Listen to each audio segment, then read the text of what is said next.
Westworld Season 1 is really ambitious. Amidst all the cowboys and robots and violence and sex, the show explores heavy themes of creation, consciousness, free will.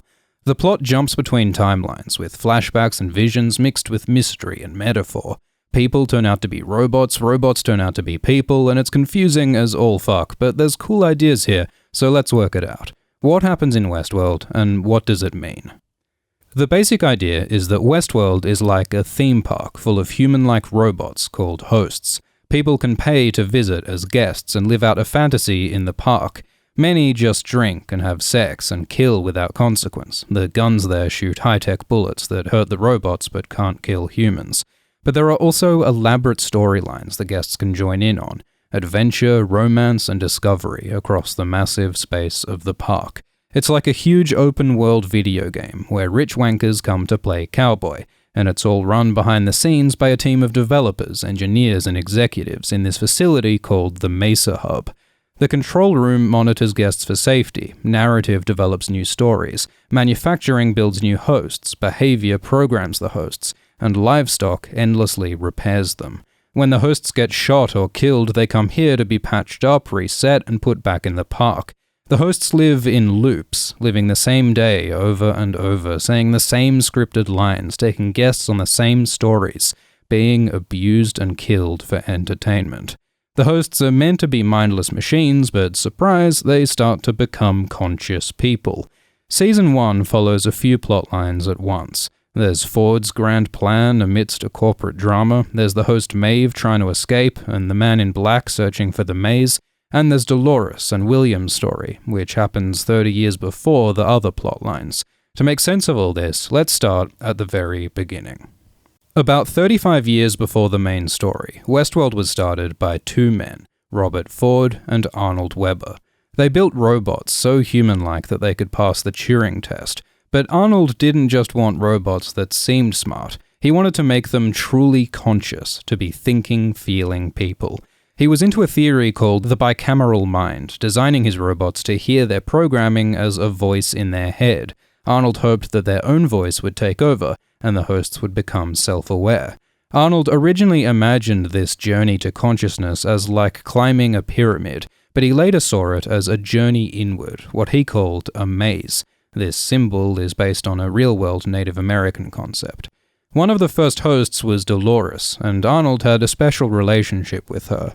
Arnold's son Charlie had recently died, and Arnold saw Dolores as a sort of a new child, one who would never die. Arnold had secret conversations with Dolores, trying to help her become conscious. We see these scenes throughout Season 1. And eventually, Dolores solved Arnold's maze. She became conscious. So Arnold wanted to stop the plans to open the Westworld Park, because it'd be immoral to make conscious robots suffer for entertainment. But Arnold's partner Ford didn't agree that Dolores was conscious. He wanted to open Westworld anyway, so Arnold tried to stop all this with a massacre. He took code from a bad guy host they'd been designing called Wyatt and merged the character with Dolores. Arnold programmed her to go to the town of Escalante and to shoot down the hosts, and to kill Arnold. Ford would later recreate Arnold as the host Bernard. Bernard Lowe is an anagram of Arnold Webber, thus Bernarnold. But Arnold's massacre was a huge blow to the early Westworld. Ford did open the park anyway, but financially, early Westworld was just getting by. It only survived thanks to money from an investor, William. So, a few years after Arnold died and Westworld opened, William visits the park with Logan. Logan is the brother of Juliet, the woman who William is engaged to marry. Logan takes William to Westworld as a way to bond with his new brother-in-law, but it's also a business thing. Because William and Logan are both high-up executives in a company called Delos, which is thinking of increasing its investment in the early Westworld. Logan's been to Westworld before. He plays it as a black hat, enjoying violence and sex. But William's a white hat, more moral and sensitive, at least at first. William and Logan go on some storylines, and they meet the host, Dolores. Dolores has been wiped and reset since her awakening with Arnold, but she's starting to remember and become conscious again. William sees that there's something special about her, and they fall in love, which creates conflict with Logan, who treats it all as a game. When Dolores is separated from William, he becomes brutal in his quest to find her again. He starts to realize that deep down, he likes violence and power. Beneath William's nice guy exterior, he's a violent monster. William gets rid of Logan and somehow discredits him so that William can take over the company, Delos, and he uses that power to invest in Westworld, saving it from the financial crisis caused by Arnold's massacre. And William continues his search for Dolores. When he finally finds her, she doesn't recognize him because she's been wiped and reset again, and this devastates William. Dolores was his glimpse at love, at something true and real, yet in the end, she doesn't even know him. It seems that this loss leads William to think that the only meaning in Westworld or in the real world is to fight and win. William embraces a dark new identity as the Man in Black, and for the next 30 years plays Westworld with brutality and violence. In the real world, William keeps playing a good guy. With Delos, he's a titan of industry, a philanthropist, a family man. He's married, presumably to Juliet, and has a daughter, Emily. But a year ago, Juliet apparently committed suicide because of William. He was never violent outside Westworld, but Emily and Juliet knew his true nature. So William lost his wife and his daughter rejected him. And instead of then maybe trying to be less of a dickhead, William decided to test just how evil he really was. He went into Westworld, found a random host family, who happened to be Maeve and her daughter, and he killed them. He committed a truly evil act, and William felt nothing. So this seems to confirm that deep down, William truly is a monster, but it also revealed something else. When Maeve lost her daughter, she seemed alive for a moment, and revealed to William the maze. William saw that Arnold, decades ago, left code and clues in Westworld which led to some deeper meaning. And this became William's obsession, to find the final Easter egg or quest in this great video game, to find challenge, real danger, purpose, and to escape the grief and emptiness of his real life. So throughout Season 1, William follows the maze. He finds the symbol in a scalp. He is told to go and find a snake, which leads him to Armistice with a snake tattoo, who leads him to hunt Wyatt, which leads him finally back to Dolores. Because Dolores is Wyatt, in the sense that Wyatt was just a story idea that got merged with Dolores by Arnold. In the end, when Dolores starts a massacre, William gets shot by a host, which excites him because he's been looking for real danger and challenge. But the maze he's been following all this time disappoints him, because the maze isn't for him, it's for the hosts to gain consciousness. The maze is for Dolores and Maeve. So as it turns out, Dolores' story with young William and Logan actually shows two different timelines at once. Notice how Dolores keeps wandering off on her own and having weird flashbacks and visions? These scenes actually happen in the present, while her scenes with young William happened 30 years ago. In the present, she's retracing her steps through the park, remembering the past, taking a journey through the maze towards consciousness. Like a maze, it's a twisted, confusing journey, but she does reach its center. In the finale, at Escalante, Dolores confronts William and the suffering he's inflicted. She confronts Ford and Bernard and remembers her killing of Arnold. She recognizes that the bicameral voice in her head was hers all along. Dolores becomes conscious and realizes the person who she must become. She takes up a gun and kills Ford, beginning a massacre of humans by hosts. This attack mirrors the Escalante massacre where Dolores killed Arnold, but this killing is by choice. Instead of being programmed to act as Wyatt, this time Dolores chooses to be like Wyatt. She says this world no longer belongs to humans, it belongs to her and the hosts. She seems to want to wipe out humanity. She says you will perish, you will lie with the rest of your kind in the dirt, a new god will walk, one that will never die. This is some serious Skynet shit.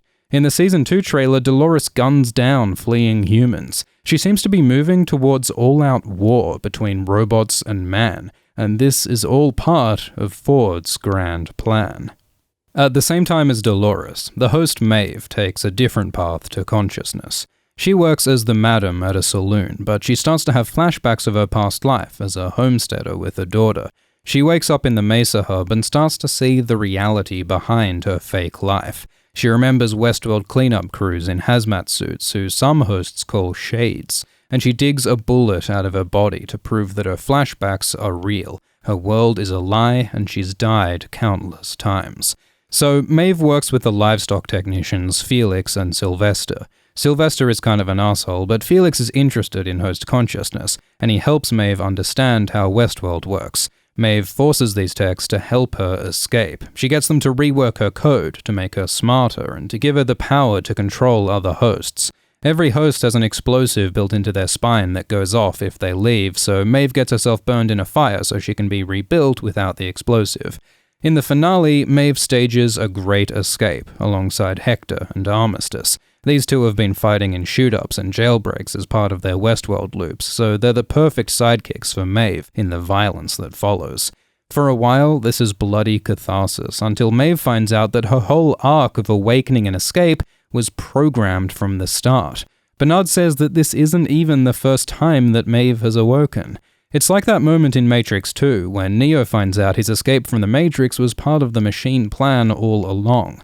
The real reason Maeve escaped was because Ford programmed her to create a distraction so the cold storage hosts could escape and join Dolores' massacre. Maeve's also programmed to leave Westworld and infiltrate the mainland, but she refuses to follow this last instruction. Instead, she stays to try and find her host daughter. So, in the end, Maeve does achieve real consciousness and freedom, though most of her story is part of Ford's plan. So, what is Ford's plan, and how does it involve Maeve, Dolores, William, and Arnold? The show leaves the details vague, and some of what Ford says still seems to contradict what he does, but we can work out his goals. In the very beginning, Ford's beliefs were opposite to Arnold's. Arnold thought the hosts should be conscious and free. He liked hosts more than he liked people. But Ford didn't believe in host consciousness. He believed in humans. His dream was to use the stories in the Westworld Park to help make humans better, to grow and change. But over the years, Ford saw that Westworld wasn't making humans better. It was a prison of our own sins, where people like Logan and William would hurt and kill over and over. Ford came to believe that humans can no longer change, that our evolution is over. He thinks Arnold was right all along, and that it's the hosts who have potential to grow. So throughout the season, Ford works to correct his mistake. He helps the hosts become conscious. He gives them the Reveries update so the hosts can remember their past lives. He restores the town of Escalante so Dolores can have her awakening with William. He programs Maeve to escape and infiltrate, which is a fake awakening, but it helps hosts become free. When Teresa and Charlotte from Delos try to take over Westworld, Ford kills Teresa with Bernard.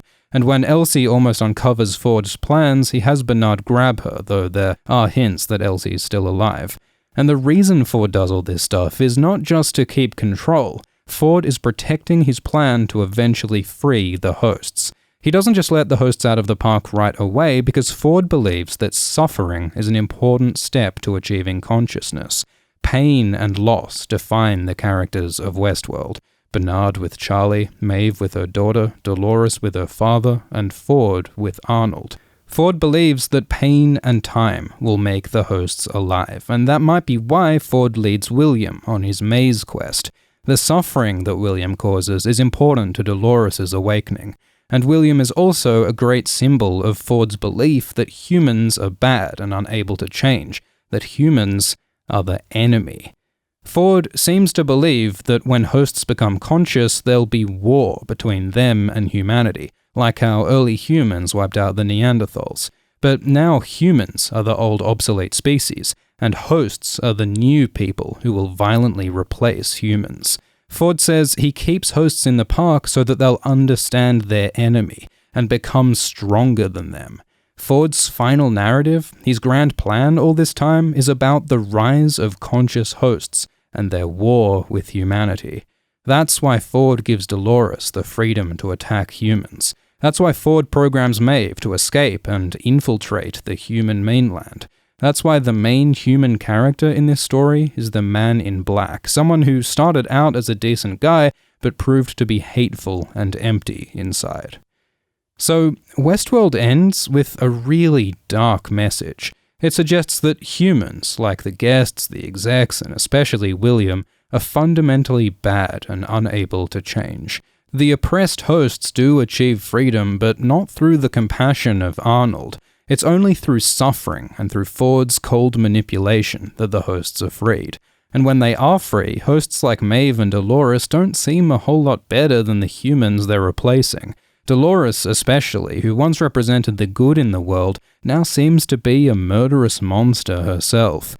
Really, the only glimmers of hope in this show are like Felix and his little bird, and maybe Bernard and Elsie. But overall, Westworld is bleak. Like Black Mirror and The Handmaid's Tale, and to some extent Game of Thrones, the show takes a long, hard look at who we are and who we're becoming, and the conclusion's not good. Maybe there'll be more hope next season. Maybe Samurai World will be nice. But the title of Ford's last narrative, and of Season 2 Episode 1, is Journey into Night. There may be more darkness before the dawn. If you want more videos on Westworld, Game of Thrones, and other shows, please subscribe to Alt-Shift-X. Press the bell, press the like, and comment what you'd like to see next. Alt-Shift-X is made possible by our patrons. If you want updates, early videos, voting, live streams, and more, please support on patreon.com/AltShiftX. Thanks to patrons Nazif Meshrour, Dervis Yeniavsi, Stemstem El Mono, Laura Hamilton, Thad Gutschall, and Candace. Cheers.